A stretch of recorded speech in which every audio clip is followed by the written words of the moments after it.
L'église de Brex n'apparaît dans les textes anciens qu'à partir du XIIIe siècle. L'historien local Étienne Grioux rapporte qu'aux alentours de 1216, l'église de Brescio, Brex actuelle, avait un mur-clocher avec pignon triangulaire très proche du clocher actuel. Elle était déjà dédicacée à saint Jean-Baptiste.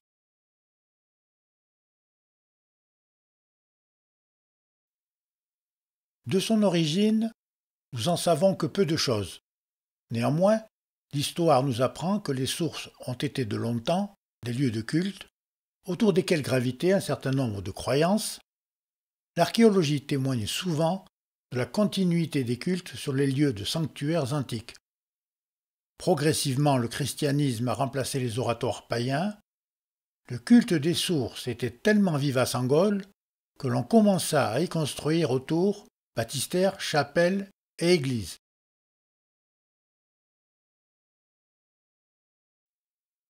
L'étude de l'apport de la christianisation dans le peuplement des campagnes au Moyen Âge nous permet de mieux comprendre le rôle qu'a probablement joué la source de la fontaine Saint-Jean dans le regroupement des populations à l'origine du village paroissial de Brex et donc de l'église.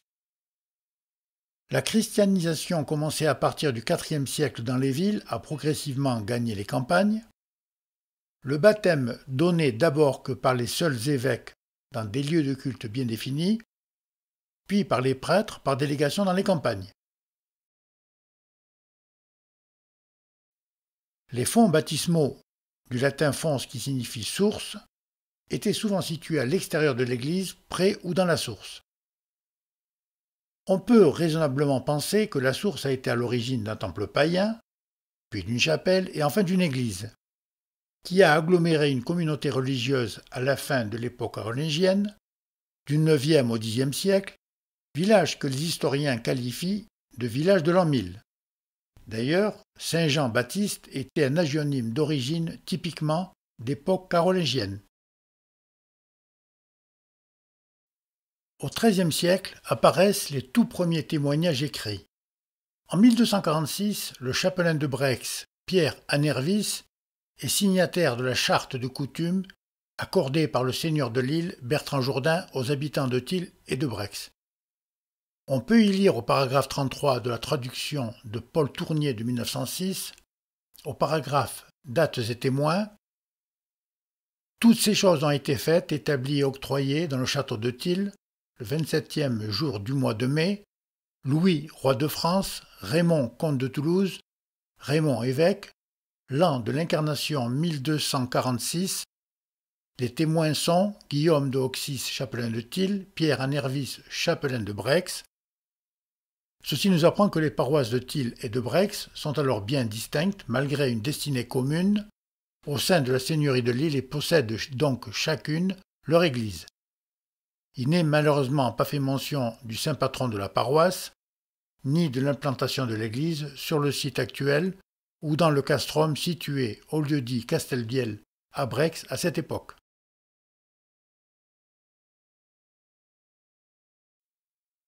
Sur le Pouillet de 1538, qui est un registre ecclésiastique, l'église Saint-Jean du lieu de Brex est citée, le prêtre vicaire s'appelle Jean Montès et comme il était courant à cette époque, il ne résidait pas et surtout il n'avait aucune fonction dans la paroisse. Il se contentait d'en toucher le revenu de 150 livres. La paroisse était dirigée par le chapitre d'un ordre religieux de l'île Jourdain qui officiait et prélevait la dîme. Le chapitre possédait un casal, petite maison avec jardin, dans le fort de Brex au lieu-dit Plus, jusqu'en 1790. Casal vendu ensuite comme bien national à la Révolution.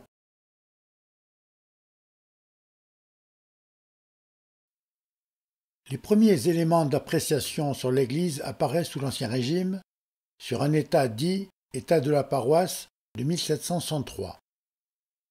Ce document, conservé aux archives départementales, a été établi à l'initiative de l'archevêché, soucieux de faire une sorte d'état des lieux. Le curé de Brex est alors le curé Tournier, comme on peut le voir sur ce document, le patron ecclésiastique est l'archevêque de Toulouse, et les seigneurs de Thil-Brex et la marquise de Thézan héritière du président Le Mazulier. Les dîmes sont réparties entre le chapitre de Lille, le curé de la paroisse et le chapitre de Saint-Étienne.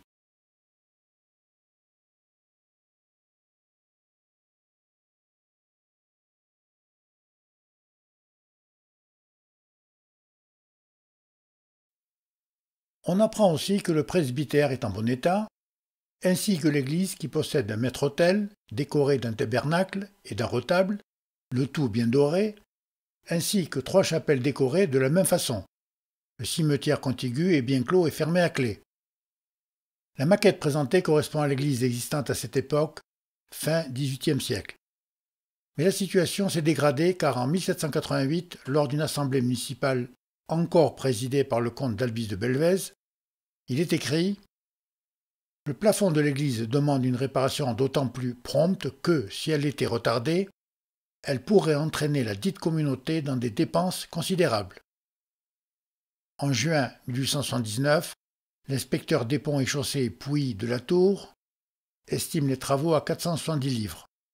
Ces travaux n'ont pas pu être financés par des impôts supplémentaires, car refusés par l'Assemblée municipale, au motif que les récoltes ont été très mauvaises.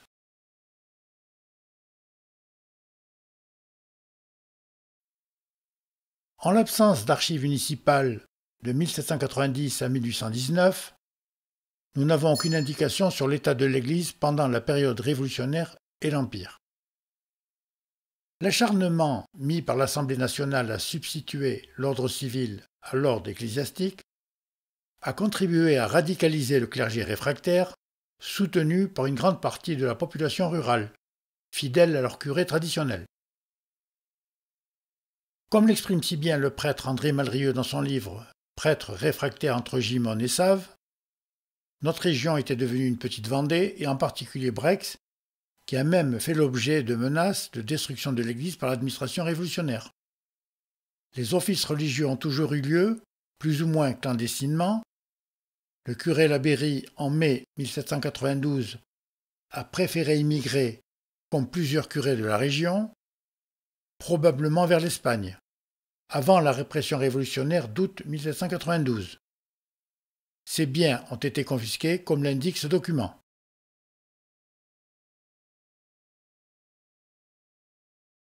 Il est remplacé par le curé jureur de Thil, le curé Lataste, lui-même démissionnaire en novembre 1792.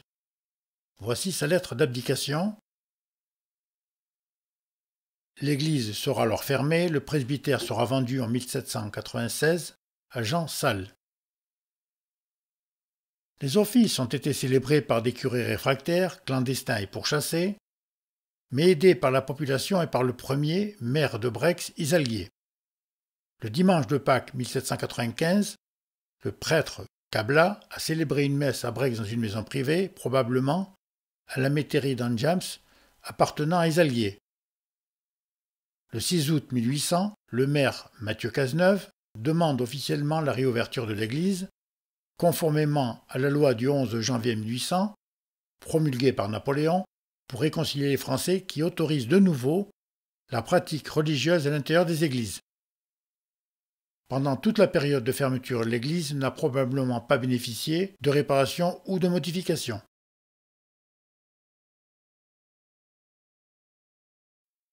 Le premier registre des délibérations municipales post-révolutionnaires de 1819 nous donne quelques indications sur l'état de l'église.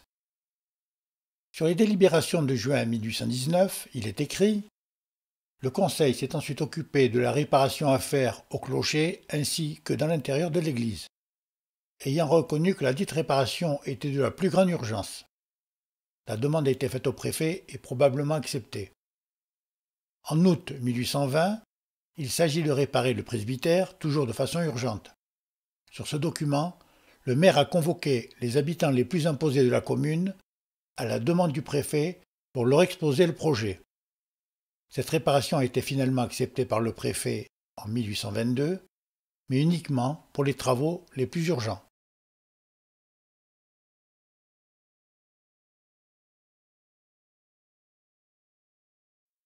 Dès l'année 1830, l'église nécessite de nouveau des travaux de réparation d'urgence et le 2 août, le préfet autorise l'engagement de 200 francs pour ces travaux.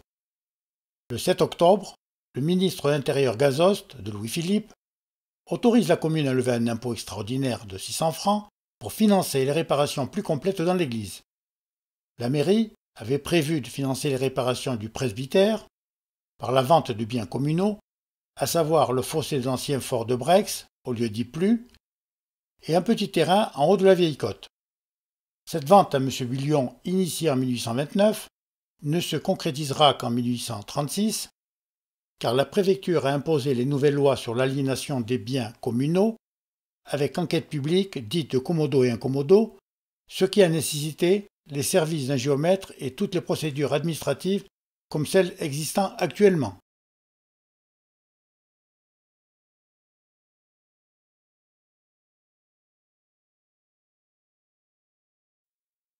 Enfin, en 1836, la préfecture a accepté que la vente des terrains communaux n'alimente pas directement les caisses royales, mais le budget communal. Le devis de ces réparations a été établi le 18 juin par le charpentier Chanot de Manville et le maçon Esparbès de Tille, et les travaux réalisés. Il s'agit principalement du carrellement de l'église, qui a nécessité 1400 carreaux. Auparavant, le sol était probablement en terre battue.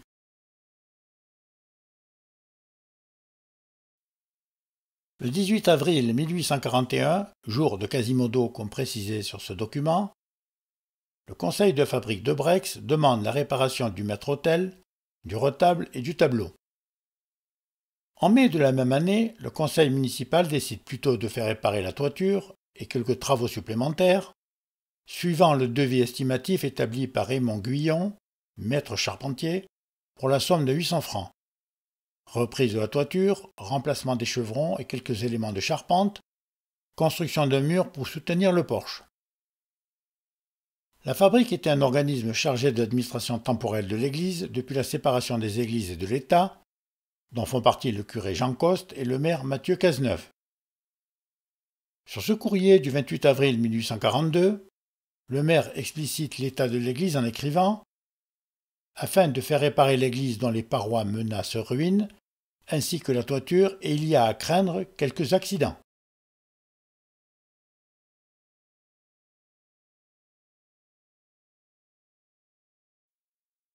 Sur cet état de proposition de secours en faveur des communes pauvres, il est bien signalé que les murs de l'ancienne église étaient en terre. Sur un autre document, les murs sont qualifiés de murs en terre épais. La construction de cette église peut être datée du début du XVIIe siècle, après la fin des guerres de religion. Comme beaucoup d'autres églises de la région, l'ancienne église, isolée et non fortifiée, a dû être partiellement ou totalement détruite par les protestants. Les murs dits en terre massive étaient construits en terre brute par la pose de paquets de terre posés en couches régulières appelées gatchols, séparés par une couche végétale, bruyère ou paille. Ces deux murs sont encore visibles à Brex au lieu dit en paille-roue. C'est le mode de construction peu coûteux typique des systèmes défensifs depuis la guerre de Cent Ans jusqu'aux guerres de religion gasconne-toulousaine. La chapelle Saint-Orens de Tille, au lieu dit Marnac, nous en donne un bel exemple. Maintes fois détruite pendant les guerres de religion, elle a été reconstruite en partie en briques de terre crue, mais une partie des murs d'origine subsiste encore, construits en terre massive comme indiqué précédemment.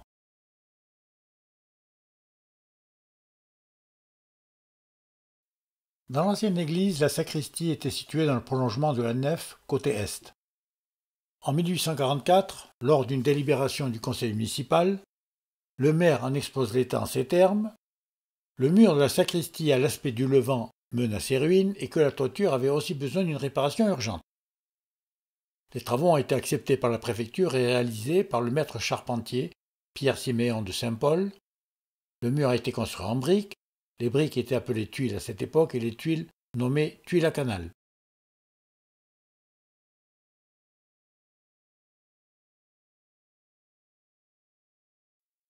Nous abordons maintenant le temps de la reconstruction et tout d'abord la reconstruction du porche.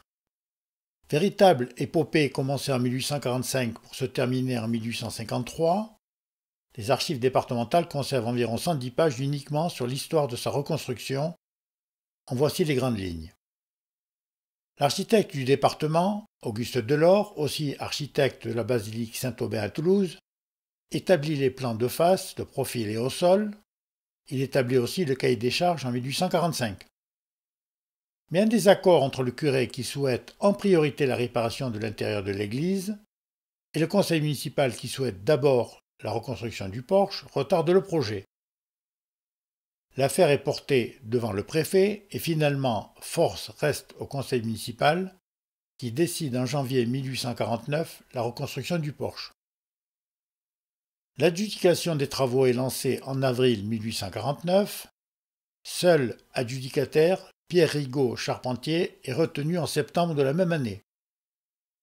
Mais celui-ci s'avère défaillant et le maire Jean Douillas demande en février 1850 l'aide du préfet en ces termes. Veuillez bien, monsieur le préfet, me donner votre avis pour hâter l'exécution de cette entreprise et empêcher que quelques accidents inévitables ne viennent plonger la commune dans la consternation, car le porche existant s'écrase tout à fait par ce mauvais temps.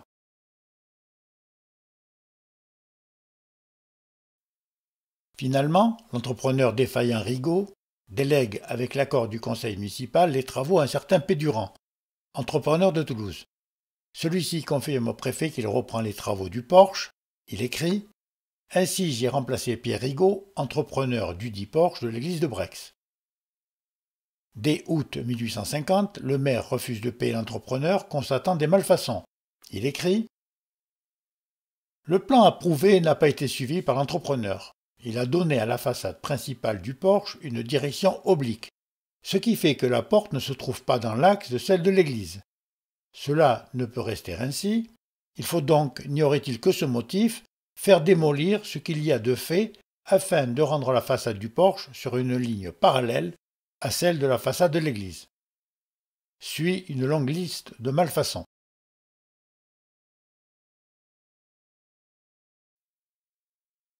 De plus, profitant que toute la population était occupée aux travaux des moissons, l'entrepreneur a remplacé le mortier de chaux imposé au cahier des charges par un mortier de terre et une menace déjà ruine. Le maire écrit à son sujet « Il choisit au contraire le moment de la moisson pour les exécuter et employer de mauvais matériaux. » Il rajoute « Considérant qu'il employait pour ses travaux de mauvais matériaux, le crépissage du clocher étant déjà presque tout tombé, quoiqu'il y ait à peine 2 ans qu'il est fait. » Dans le même courrier au préfet, le maire nous éclaire sur les motivations du conseil municipal en écrivant « Considérant qu'il est indispensable de terminer cette construction du porche, les habitants de Brex, à cause de l'isolement de leur église, n'ayant aucun endroit pour se mettre à l'abri lorsqu'ils se rendent aux offices. Il faut rappeler que nous sommes en 1853, l'école et le préau ne sont pas encore construits. Le 22 octobre 1853, le préfet autorise la résiliation du précédent contrat et nomme un nouvel architecte, M. Esquier, pour suivre la démolition des constructions non conformes et relancer la reconstruction.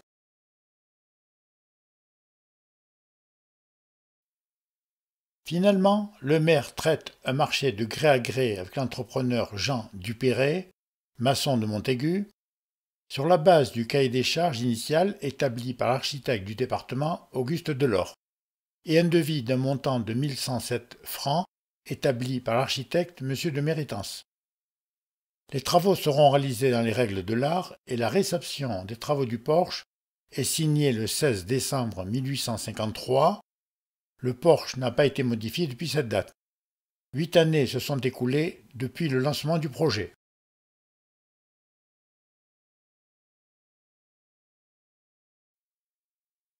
Voici le temps de la reconstruction de l'église. En 1871, l'église nécessite de nouveau des travaux de rénovation importants. L'initiative en revient au conseil de fabrique, présidé par le curé Jean Coste, qui adresse au conseil municipal le 16 avril une demande d'autorisation de vendre 2 parcelles appartenant à la fabrique pour effectuer des réparations urgentes dans l'église. Sur ce document, le conseil de fabrique explicite l'état de l'église en écrivant « Depuis longtemps, les hommes de l'art ont déclaré unanimement qu'attendre plus tard ce sera s'exposer à la voir s'écrouler et entraîner après elle peut-être des malheurs à jamais regrettables. 4 mois plus tard, le conseil municipal reconnaît que les chapelles Saint-Roch et Saint-Jean, construites en terre, menacent de s'écrouler, toiture abîmée, plafond vermoulu, et réfléchit à la possibilité de leur redonner des dimensions plus convenables en remoussant les murs. Le conseil municipal accepte que les terrains soient vendus, conformément aux règles administratives. Il s'agit d'une parcelle au lieu-dit Las Pradassos de 2 hectares, provenant du legs de la famille Anderlin, et d'une petite parcelle au lieu-dit Castelbiel de 33 arts.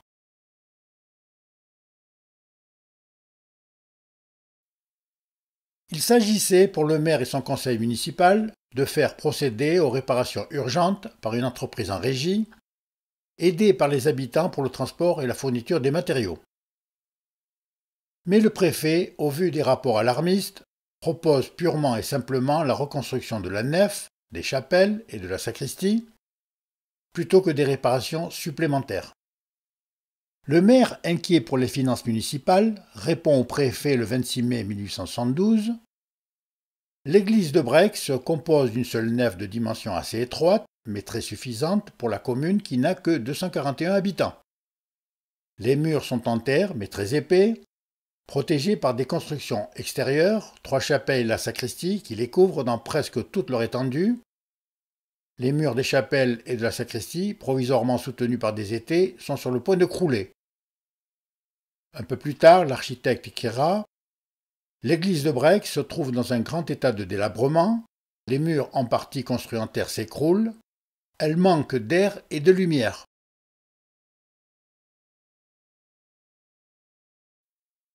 L'architecte du département Auguste Delors est mandaté pour établir un projet chiffré. En septembre 1873, il établit les plans de l'église existante et précise que les murs sont très épais mais pas très solides, que le clocher et le porche sont en très bon état. Il estime que ses proportions sont sans harmonie.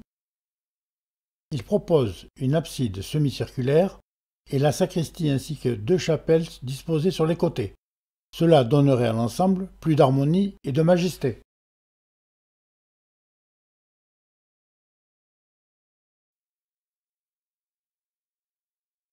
Ici, nous pouvons voir le plan du clocher et porche relevé le 5 octobre 1873.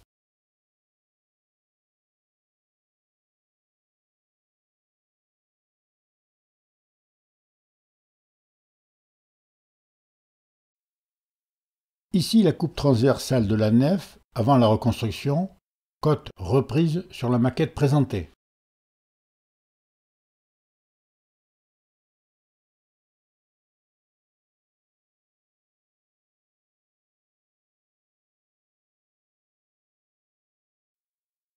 L'architecte propose son projet de reconstruction de l'église, en noir l'ancien édifice, en rouge les modifications proposées. La sacristie côté est est remplacée par une abside semi-circulaire et les 2 petites sacristies seront construites de part et d'autre en guise de transept.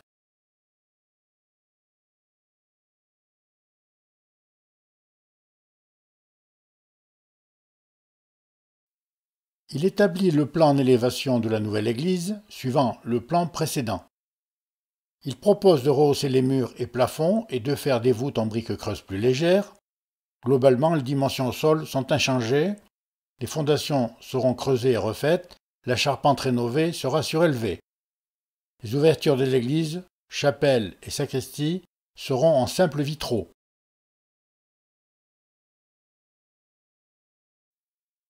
Le montant total du devis s'élève à 9 955 francs. Compte tenu du peu de ressources de la commune, le financement s'annonce difficile. En plus de la vente prévue des 2 terrains vus précédemment, un impôt supplémentaire de 2 000 francs est appliqué aux propriétaires les plus imposés de la commune. D'autre part, il est prévu une subvention de 4 255 francs, dont celle de 1 200 francs du Conseil général et une subvention de 2 155 francs du ministère des Cultes. L'adjudication de type au rabais est emportée par M. Béguet, charpentier de Saint-Paul, pour la somme de 9 262 francs.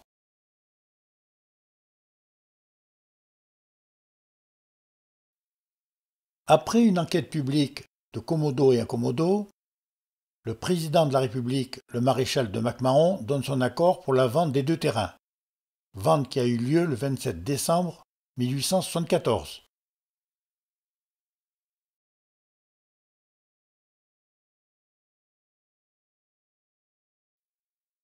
En 1875, l'architecte Auguste Delors établit les clauses et conditions générales en 17 articles imposés à l'entrepreneur.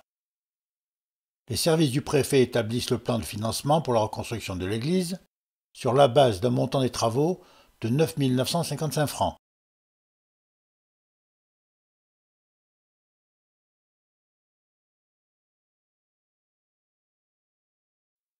Un petit événement municipal vient contrarier le bon déroulement de ce chantier.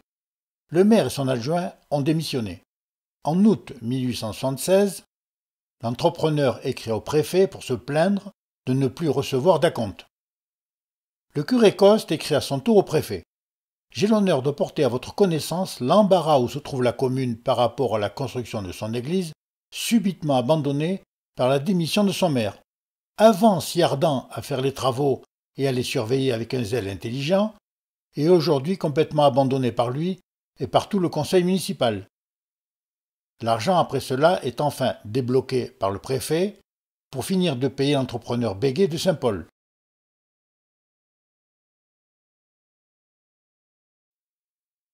En janvier 1878, les travaux sont réceptionnés par le maire Pierre Forest et l'architecte.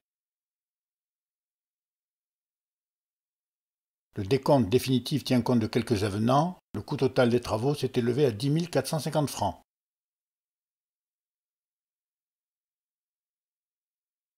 Dix ans plus tard, en 1888, un escalier extérieur en fer pour accéder au clocher est posé par M. Touron, forgeron de Brex. Il est toujours visible. Cela marque la fin des travaux de reconstruction de la nouvelle église à la fin du XIXe siècle.